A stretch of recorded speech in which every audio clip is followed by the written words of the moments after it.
Assalamualaikum warahmatullahi wabarakatuh. Salam sejahtera, Shalom, Om Swastiastu, Namo Buddhaya, salam kebajikan. Saya Yos Putra Kurniawan, calon guru penggerak angkatan 5 dari SD Negeri Purworejo, Kecamatan Ringenarum, Kabupaten Kendal, Jawa Tengah. Saya akan menyampaikan demonstrasi kontekstual yang saya temukan dari modul 1.1 tentang refleksi filosofi pendidikan nasional Ki Hajar Dewantara dengan didampingi oleh fasilitator saya, Bapak Made Astawa.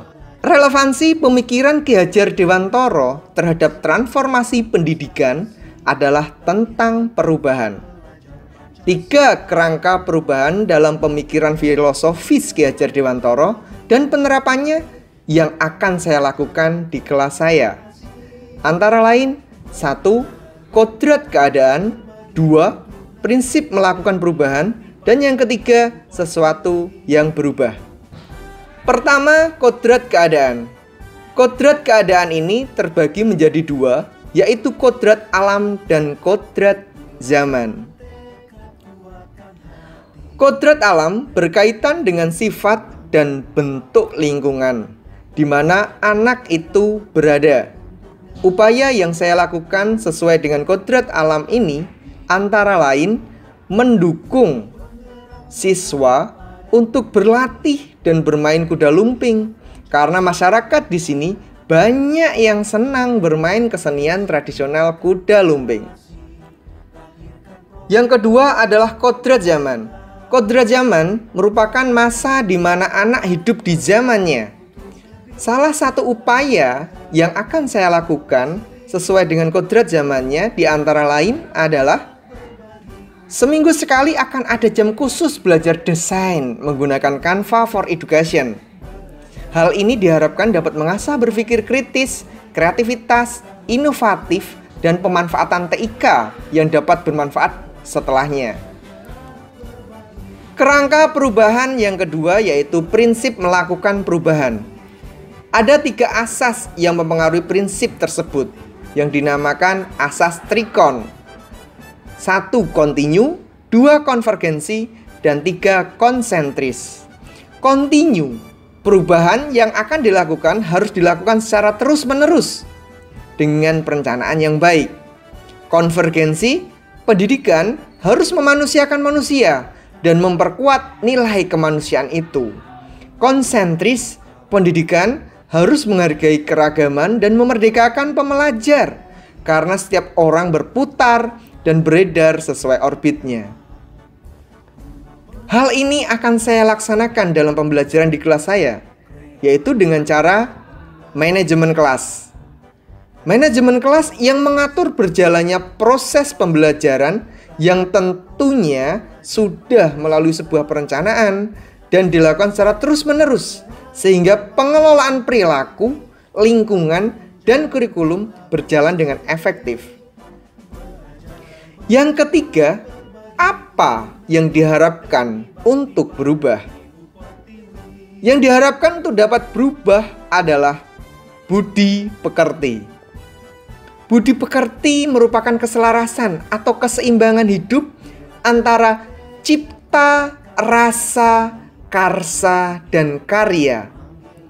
Keselarasan hidup anak dilatih melalui pemahaman kesadaran diri yang baik tentang kekuatan dirinya, kemudian mengelola diri agar mampu memiliki kesadaran sosial bahwa ia tidak hidup sendiri, sehingga anak memiliki kesadaran diri yang utuh untuk dirinya dan kemerdekaan orang lain. Yang akan saya lakukan dalam pembelajaran di kelas saya adalah pembiasaan 5S, yaitu salam, senyum, sapa, sopan, dan santun. Setiap pagi memasuki kelas, setiap siswa, antar siswa itu akan saling bersalaman, saling senyum, saling sapa. Kemudian dengan guru setiap awal pelajaran dan akhir pelajaran itu selalu salim. Dengan sesama teman akan saya tekankan bahwa kita harus selalu bersikap sopan dan santun dalam berbicara. Selain perilaku 5S yang akan saya lakukan untuk memupuk budi pekerti ini, salah satunya adalah rolling tempat duduk dan kelompok. Hal ini bertujuan agar siswa berbaur dan memiliki pengalaman bekerja sama dengan siapapun. Untuk pelaksanaan semuanya ini, tentu ada tantangan dan solusi. Tantangan dan solusi yang akan saya alami dalam penerapan pemikiran Ki Hajar Dewantara sesuai dengan konteks kelas maupun sekolah antara lain. 1. Tantangan saya adalah konten jahat di internet yang tidak dapat saya pantau dari rumah. Solusi yang akan saya lakukan adalah melarang pemasangan aplikasi media sosial tertentu dan memberikan pemahaman kepada siswa dampak-dampaknya. Kemudian, tantangan saya yang selanjutnya adalah apabila saya menemukan anak dengan tabiat dasar, ada yang pemalu, ada yang pemarah, ada yang curang, dan lain-lain.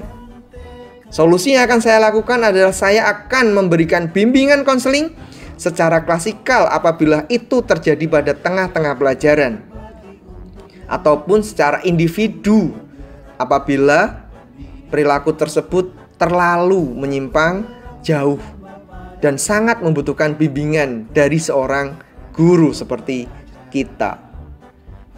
Hal ini perlu kita lakukan secara segera, seketika apabila muncul tabiat-tabiat tersebut, sehingga anak akan menemukan kemerdekaan untuk dirinya dan orang lain.